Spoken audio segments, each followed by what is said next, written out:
Pemirsa Sindo Siang, kita awali dengan informasi Camat Medan Maimun Kota Medan Al Mukarrom Nata Praja dicopot dari jabatannya.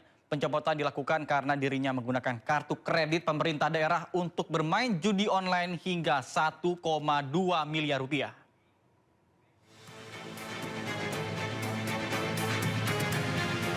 Camat Medan Maimun Kota Medan Al Mukarrom Nata Praja terbukti melakukan pelanggaran berat dengan menggunakan kartu kredit pemerintah untuk kepentingan pribadi.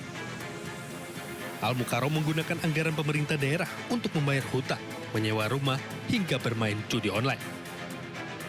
Penggunaan kartu kredit pemerintah daerah dilakukan Al Mukarrom sejak Agustus 2025 lalu, dengan total pemakaian mencapai 1,2 miliar rupiah. Hasil pemeriksaan dari LHP Inspektorat, yang bersangkutan itu menggunakan KKPD untuk keperluan pribadi, salah satunya itu tanganannya untuk judi online. Selain itu dia menggunakan untuk membayar hutang, menyewa rumah, dan keperluan pribadi sehari-hari.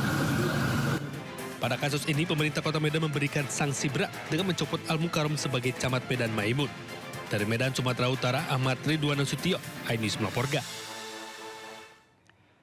Pemirsa, mantan pemain PSM Makassar U21 diringkus polisi saat nongkrong di sebuah kedai kopi di Makassar, Sulawesi Selatan.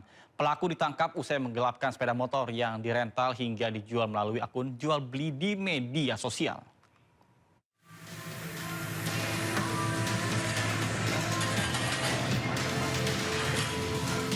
Tim Jatanras Polrestabes Makassar meringkus mantan pemain PSM U21 M. Triadi 28 tahun saat tengah nongkrong di sebuah coffee shop Jalan APP Tarani Makassar, Sulawesi Selatan.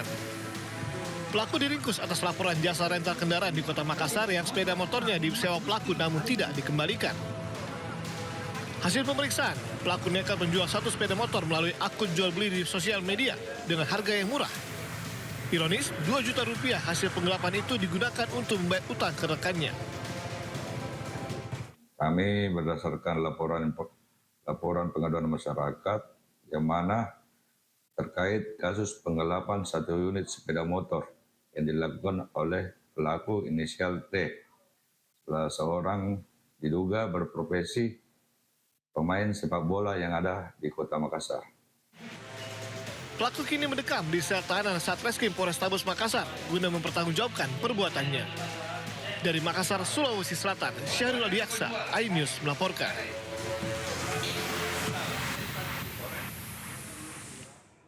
Pemirsa, seorang pemuda luka parah dan tidak sadarkan diri akibat terkena ledakan petasan di Boyolali, Jawa Tengah. Kuatnya ledakan juga membuat bagian belakang rumah porak-poranda.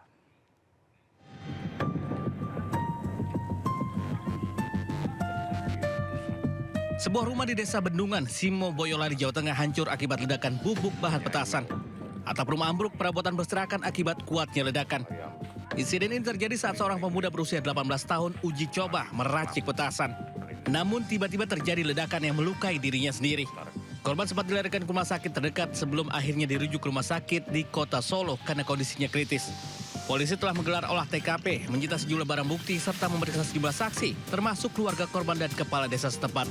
Polisi mengimbau masyarakat untuk tidak meracik dan menyimpan bahan petasan karena sangat berbahaya dan bisa berakibat fatal. Dari Boyolali, Jawa Tengah, Tata Rahmanta, iNews melaporkan.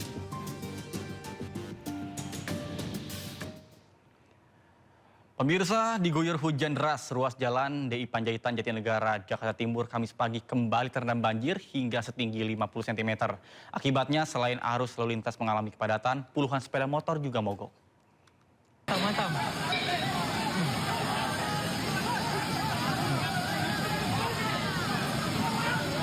Bentrok antar pekerja terjadi di kawasan industri pertambangan PT Indonesia Pomala Industrial Park di Kolaka, Sulawesi Tenggara. Puluhan pekerja lokal terlibat bentrok dengan tenaga kerja asing asal Cina. Bentrokan dipicu aksi penganiayaan Lokan TKA Cina terhadap salah satu tenaga kerja lokal usai mempertanyakan hak gaji yang belum dibayar. Polisi menangkap 4 TKA Cina untuk diperiksa. Sementara 2 korban tenaga kerja lokal dirawat di rumah sakit. Semua itu berawal dari gaji. Jadi informasi yang sampai ini kami dapatkan bahwa tenaga kerja lokal meminta gaji.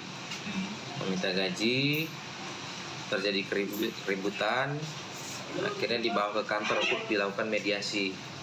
Nah, di dalam mediasi ini ternyata tidak dapat kesepakatan perdamaian. Akhirnya terjadi pemukulan dilakukan oleh tenaga kerja asing terhadap tenaga kerja dari Indonesia atau lokal. Itu. Korban ada 2 orang dari tenaga kerja lokal. Sementara diamankan ada 4 orang. 4 orang tenaga kerja asing. Polisi memastikan akan menyelidiki kasus ini sesuai dengan aturan hukum di tanah air. Sementara saat ini, kondisi di PT Indonesia Pemala Industrial Park sudah kondusif. Dari Kolaka, Sulawesi Tenggara, Muhtarudin, iNews melaporkan.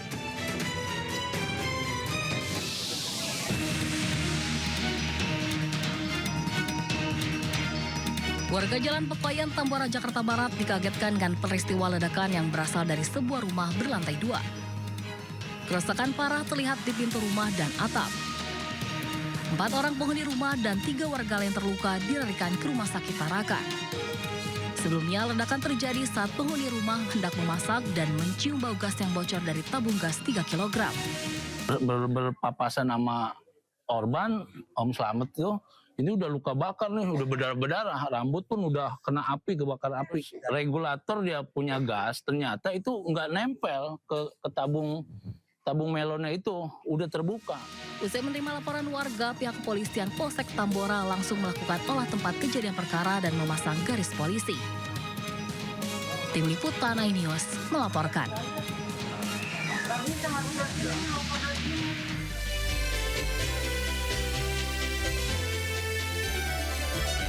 Selamat siang pemirsa, Sindo Siang kembali hadir untuk menemani aktivitas Anda. Bersama saya Nata Arman, berikut berita pilihan siang ini.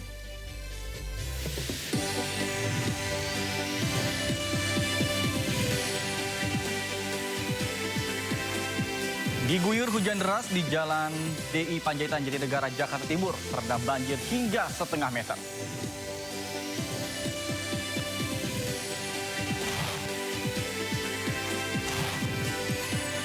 Maraknya penyalahgunaan gas tertawa atau nitrous oxide, BNN dan BPOM ingatkan berbahaya bagi kesehatan.